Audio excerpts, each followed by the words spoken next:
ہم وہی کہیں گے جو ہمارا دین ہم کو بتاتا ہے، عمل کرو تو تمہارا بھلا ہے۔ والصلاة والسلام على سید الانبیاء والمرسلین، اما بعد فاعوذ باللہ من الشیطان الرجیم، بسم اللہ الرحمن الرحیم، ان اللہ وملائکتہ یصلون علی النبی یا ایہا الذین آمنوا صلوا علیہ وسلموا تسلیما، اللہم صلی علی سیدنا وشفیعنا وحبیبنا ومولانا محمد وبارک وسلم صلاۃ وسلام علیک یا رسول اللہ صلی اللہ تعالی علیہ وسلم۔ وَهَلْ أَتَاكَ حَدِيثُ مُوسَىٰ، کیا آپ کے پاس موسیٰ کی خبر پہنچی ہے؟ اِذْ رَأَىٰ نَارًا فَقَالَ لِأَهْلِهِمْ كُثُوا إِنِّي آنَسْتُ نَارًا لَعَلِّي آتِيكُم مِّنْهَا بِقَبَسٍ أَوْ أَجِدُ عَلَى النَّارِ هُدًى۔ جب انہوں نے آگ کو دیکھا تو اپنی بیوی سے کہا، ٹھہرو، بے شک میں نے آگ دیکھی ہے، شاید میں اسے تمہارے پاس کوئی انگارہ لاؤں یا میں آگ سے راستہ کی کوئی نشانی پاؤں۔ فَلَمَّا أَتَاءَ نُودِيَ يَا مُوسَىٰ، جب وہ آگ کے پاس پہنچے تو انہیں پکارا گیا، اے موسیٰ، انی انا ربک فاخلع نعلیک انک بالوادی المقدس طویٰ، بے شک میں ہی آپ کا رب ہوں، اپنے جوتے اتار دیجئے، بے شک آپ مقدس وادی میدان طویٰ میں ہیں۔ وَأَنَا اخْتَرْتُكَ فَاسْتَمِعْ لِمَا يُوحَىٰ، اور میں نے آپ کو اپنی رسالت کے لیے چن لیا ہے، تو جو وحی کی جائے اس کو غور سے سنیے۔ یہ حضرت موسیٰ علیہ السلام کا تذکرہ ہے۔ اس سے پہلے بھی کئی آیات میں حضرت موسیٰ علیہ السلام کا ذکر گزر چکا ہے، مگر قرآن مقدس میں مختلف انبیاء کرام کے واقعات دوبارہ سہبارہ بیان کیے جاتے ہیں، لیکن ہر بار جب کسی نبی کے واقعہ کو بیان کیا جاتا ہے تو اس کو سن کر کے اور پڑھ کر کے ایک الگ ہی لطف ہوا کرتا ہے۔ اور یہاں پر جو حضرت موسیٰ علیہ السلام کا تذکرہ پھر ہو رہا ہے کہ میرے آقا حضور اکرم سید عالم صلی اللہ تعالیٰ علیہ وسلم کو دین کی تبلیغ کی راہ میں جو مشقتیں پہنچ رہی تھی ان میں آپ کی تسلی کا سامان ہو، کیونکہ اللہ تعالیٰ ارشاد فرماتا ہے کہ کُلًا نَقُصُّ عَلَيْكَ مِنْ أَنْبَاءِ الرُّسُلِ مَا نُثَبِّتُ بِهِ فُؤَادَكَ، ہم آپ کے سامنے رسولوں کے احوال بیان فرما رہے ہیں جن سے آپ کے دل کو مضبوط کر رہے ہیں۔ یعنی جب اللہ والوں کا، نبیوں کا تذکرہ سنتا ہے تو دلوں کے اندر قوت اور مضبوطی پیدا ہوتی ہے، اور خاص طور سے ہم گنہگار اگر ان انبیاء کرام کا تذکرہ جب پڑھیں اور سنیں تو ہمارے دلوں کو تو بڑی تسلی کا سامان ملتا ہے کہ دیکھو وہ اللہ کے مقرب بندے ہو کر کے ایسی مشقتوں سے گزرے، اور ہمیں تو ان مشقتوں سے گزرنا بھی نہیں پڑا، تو ہمیں تو اور بھی زیادہ جو ہے وہ اللہ تبارک و تعالیٰ کی عبادت کرنا چاہیے اور دین کے لیے کوشش کرنا چاہیے۔ اچھا، حضرت موسیٰ علیہ السلام کا تذکرہ یہاں پہ خاص طور سے اس لیے بھی کیا گیا کہ حضرت موسیٰ علیہ السلام کو بہت فتنوں اور آزمائشوں کا سامنا کرنا پڑا تھا اور بہت زیادہ آپ کو مشقتیں اٹھانا پڑا تھا۔ یہاں پہ جو فرمایا گیا کہ حضرت موسیٰ علیہ السلام نے اپنی بیوی سے کہا کہ ٹھہرو، میں نے آگ دیکھی ہے، شاید میں تمہارے لیے کوئی انگارہ لے کر کے آؤں یا راستے کی کوئی نشانی پاؤں۔ یہ پچھلی آیات میں ایک مرتبہ آگے اور گزر بھی چکا ہے کہ حضرت موسیٰ علیہ السلام جب مصر سے نکلے، مدین میں گئے، حضرت شعیب علیہ السلام کے پاس میں ایک زمانے تک رہے، اور پھر جب جو مدت حضرت شعیب علیہ السلام سے کام کی متعین کی تھی اتنے دن تک آپ نے جب خدمت کر لی تو حضرت شعیب علیہ السلام نے اپنی بیٹی صفورہ کا نکاح حضرت موسیٰ علیہ السلام کے ساتھ میں کر دیا۔ یہ سارے معاملات جب ہو چکے اور حضرت موسیٰ علیہ السلام جب مدین سے نکل کر کے دوبارہ مصر کی طرف روانہ ہوئے، اس وقت کا یہ واقعہ ہے۔ آپ کے ساتھ میں آپ کی بیوی تھی اور آپ کا عصا تھا جس سے وہ دن میں بکری کے لیے پتے جھاڑتے تھے، اور آپ کے پاس میں ایک چکماک تھا جس سے رات کو آگ جلا کر کے حرارت حاصل کرتے تھے۔ وہ پتھر آتا تھا جیسے آج کل ماچس اور تیلی سے آگ جلاتے ہیں، اس زمانے میں چکماک کو رگڑ کر کے اس سے آگ جلایا کرتے تھے۔ تو چونکہ سردی کا موسم تھا اور برف باری کی راتیں تھیں. تو جب رات آئی جس میں اللہ تبارک و تعالیٰ نے حضرت موسیٰ علیہ السلام کو نبوت سے سرفراز کرنے کا ارادہ کیا، اور جس رات میں اللہ تعالیٰ نے حضرت موسیٰ علیہ السلام سے کلام کیا، جب وہ رات آئی تو اس رات میں ایک روایت کے مطابق حضرت موسیٰ علیہ السلام راستہ بھول گئے، یہاں تک کہ انہیں پتہ ہی نہیں چلا کہ آپ کدھر جا رہے ہیں. تو آپ نے چکماک نکالا تاکہ اپنے اہل کے ساتھ میں رات گزارنے کے لیے آگ روشن کر لیں. تو اس رات میں اتفاق کی بات ہے کہ آپ نے جب اس کو چکماک کو جلانا چاہا تو جل ہی نہیں سکا. جب بہت کوشش کی اور نہ جل سکا تو آپ نے وہیں پر دور سے ایک آگ کو دیکھا. اسی کا ذکر اللہ تعالیٰ نے یہاں پر فرمایا ہے. تو حضرت موسیٰ علیہ السلام نے اپنے اہل سے کہا کہ تم یہی ٹھہرو. اب یہ اہل کون ہے؟ یا تو اہل سے مراد آپ کی بیوی حضرت صفورہ، ان کا بچہ اور ان کا خادم ہے، اور یہ بھی ہو سکتا ہے کہ اہل سے مراد صرف حضرت صفورہ آپ کی زوجہ مراد ہو. بہرحال حضرت موسیٰ علیہ السلام نے فرمایا انی آنست نارا، میں نے آگ دیکھی ہے.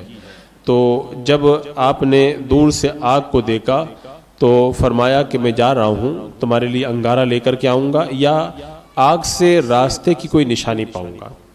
حضرت موسیٰ علیہ السلام نے یقین کے ساتھ میں یہ نہیں کہا کہ میں آگ ہی لے کر کے آؤں گا. حضرت موسیٰ علیہ السلام نے صرف یہ کہا کہ میں یا تو انگارہ لاؤں گا یا آگ سے راستہ کی کوئی نشانی پاؤں گا. ہو سکتا ہے کہ آپ کو جو آگ نظر آ رہی ہو کوئی اور چیز ہو، اس لیے آپ نے پختہ وعدہ نہیں کیا. اگر وعدہ کرتے اور پھر آگ نہیں لاتے تو یہ وعدہ خلافی ہوتی. اس لیے آپ نے کہا کہ ہو سکتا ہے کہ میں تمہارے پاس میں انگارہ لاؤں یا پھر کوئی راستے کی نشانی پاؤں. حضرت موسیٰ علیہ السلام نے آگ کو دیکھا تو آپ تھوڑی دور چلے، یہاں تک کہ آگ کے قریب پہنچ گئے اور پاس میں جا کر کے ٹھہر گئے. اور وہ آگ بڑی عظیم و شان تھی. اور تعجب کی بات تو یہ تھی کہ ایک سرسبز درخت کی شاخوں سے وہ آگ بھڑک رہی تھی. تو آگ کے بھڑکنے کی وجہ سے درخت کے پتوں کو تو جل جانا چاہیے، لیکن آگ کے بھڑکنے کے باوجود بھی درخت جلنے کے بجائے اور زیادہ جو ہے وہ سرسبز و شاداب لگ رہا تھا، اور اس کا حسن اور بھی زیادہ نکھر گیا تھا. تو اتنا ہرا بھرا درخت، اس میں آگ روشن اور وہ اور زیادہ ہرا ہو جائے اور وہ جلے بھی نہیں، یہ بڑے تعجب کی بات تھی. حضرت موسیٰ علیہ السلام نے سوچا کہ یہ ایسی آگ ہے کہ اس سے انگارے نہیں حاصل کیے جا سکتے. تو آپ وہیں پر حیران ہو کر کے کھڑے ہو گئے اور یہ سوچ رہے تھے کہ میں یہیں کھڑا رہوں یا واپس چلا جاؤں. ابھی آپ اسی کیفیت میں تھے، ابھی اس کیفیت ہی میں تھے کہ تبھی درخت سے عمودی شکل یعنی ستون کھمبے کی شکل میں آسمان کی جانب ایک نور بلند ہوا جو سورج کی روشنی کے مثل تھا یا جو ہے وہ سورج کی شعاؤں کے مثل معلوم ہوتا تھا. اب اس پر نگاہیں جو ہے وہ ٹھہر نہیں رہی تھی، اور حضرت موسیٰ علیہ السلام پر اس منظر کو دیکھ کر کے ایک عجیب کیفیت طاری تھی اور آپ اسی کیفیت میں کھڑے تھے. تبھی اچانک درخت سے ایک آواز بلند ہوئی، یا موسیٰ، آواز آئی یا موسیٰ انی انا ربک فاخلع علیک. کہا کہ اے موسیٰ بے شک میں ہی تمہارا رب ہوں تو اپنے جوتوں کو اتار دو. یعنی حضرت موسیٰ علیہ السلام کو خطاب کیا گیا. جب درخت سے ندا آئی اے موسیٰ تو حضرت موسیٰ علیہ السلام نے فوراً جواب میں کہا لبیک. حالانکہ ان کو پتہ نہیں تھا کہ ان کو کس نے پکارا، لیکن ان کو اس آواز سے بڑا انس محسوس ہوا، یعنی بڑا سرور ملا آواز کو سن کر کے. تو آپ نے بار بار لبیک لبیک کہا. تو فرماتے ہیں کہ آپ آواز سن رہے تھے لیکن وہاں پہ کوئی نظر نہیں آ رہا تھا. تو حضرت موسیٰ علیہ السلام نے کلام سنا تو ان کو یقین ہو گیا یہ کلام اس رب عز و جل کے سوا کسی کا نہیں ہو سکتا. تو حضرت موسیٰ علیہ السلام نے جب یقین کر لیا تو کہا اے میرے معبود میں تیرا کلام سن رہا ہوں.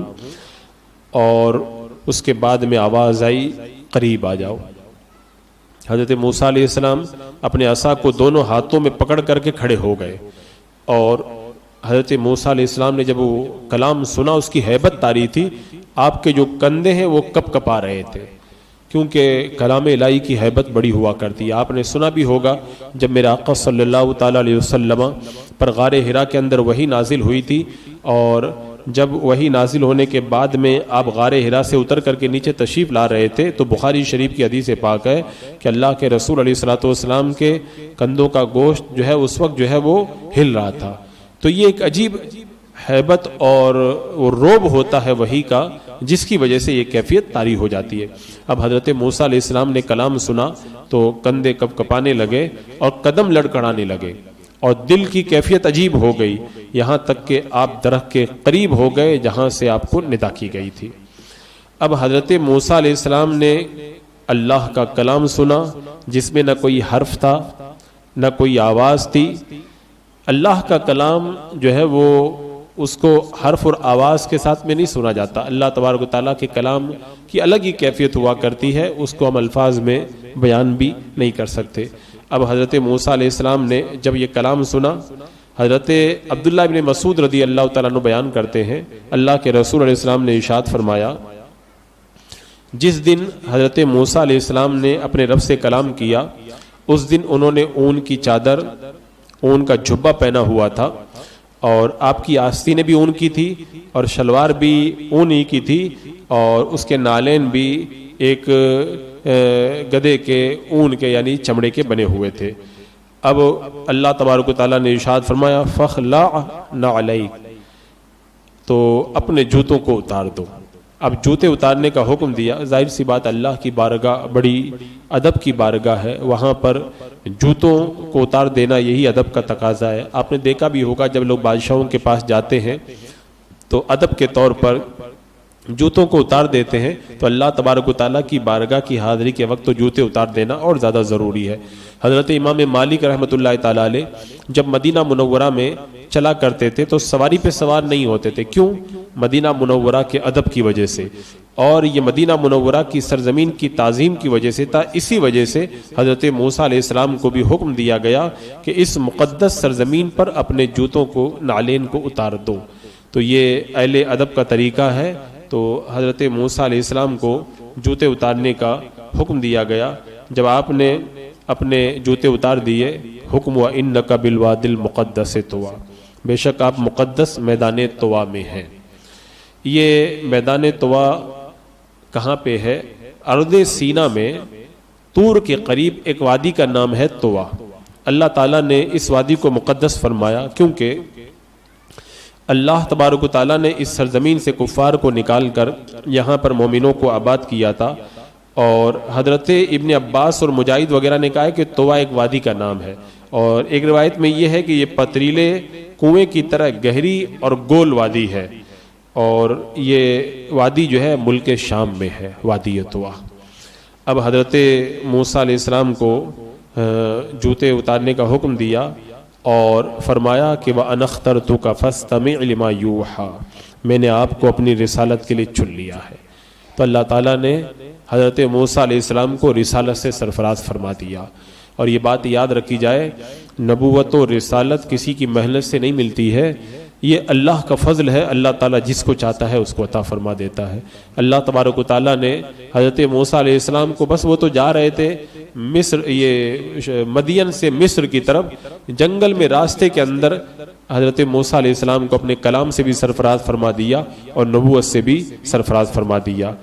اب جب حضرت موسیٰ علیہ السلام سے کہا گیا کہ جو وحی جائے اس کو بغور، جو وحی کی جائے اس کو غور سے سنیے، تو حضرت موسیٰ علیہ السلام ایک پتھر پر کھڑے ہو گئے. انہوں نے پتھر سے ٹیک لگائی، اپنا دایاں ہاتھ بائیں ہاتھ پر رکھا اور ٹھوڑی کو سینے پر ٹکا دیا اور اللہ تعالیٰ کا کلام پوری توجہ کے ساتھ میں سننے لگے. حضرت وہب کہتے ہیں کہ غور سے سننے کا طریقہ یہی ہے کہ انسان کے اعضاء ایک دم ساکن ہو جائیں، حرکت رک جائے اور نظریں نیچی رہیں، کان متوجہ ہوں، عقل حاضر ہو اور جو کچھ سنا جائے اس پر عمل کرنے کا پورا ارادہ ہو. اسے کہتے ہیں غور سے سننا. قرآن اور حدیث بہت سارے لوگ سنتے ہیں، بہت سارے لوگ تقریریں بھی سنتے ہیں، تفسیریں بھی سنتے ہیں، لیکن ہر آدمی پر وہ اثر نہیں ہوتا، کیونکہ اللہ تبارک و تعالیٰ جس کو توفیق دیتا ہے وہی سن پاتا ہے اور وہی عمل کر پاتا ہے. تو اللہ تعالیٰ جس کو سنانا چاہتا ہے اس کو سنا دیتا ہے، اور جس کو سنا دیتا ہے اس کو عمل کی توفیق عطا فرما دیتا ہے.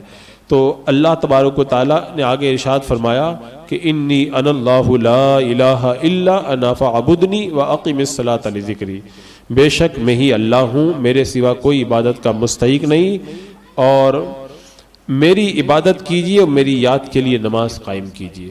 اللہ تبارک و تعالیٰ نے یہاں پر خاص طور سے نماز پڑھنے کا حکم دیا۔ نماز کا حکم خاص طور سے اس لیے دیا کہ تمام عبادتوں میں نماز سب سے افضل عبادت ہے، کیونکہ اس کے اندر قیام بھی ہے، رکوع بھی ہے، سجدہ بھی ہے۔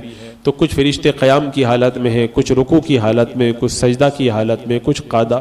تو بہت سارے فرشتوں کی جماعتوں کی عبادتوں کو اللہ نے نماز کے اندر جمع فرما دیا ہے، اور فرمایا میری یاد کے لیے نماز قائم کیجیے۔ یعنی آپ مجھے یاد کرنے والے ہوں، بھولنے والے نہ ہوں۔ مخلص لوگوں کا طریقہ یہی ہے نا کہ اپنے رب کو یاد کرتے ہیں اور اس کی رضا کے اندر ڈوب کر کے نماز پڑھا کرتے ہیں۔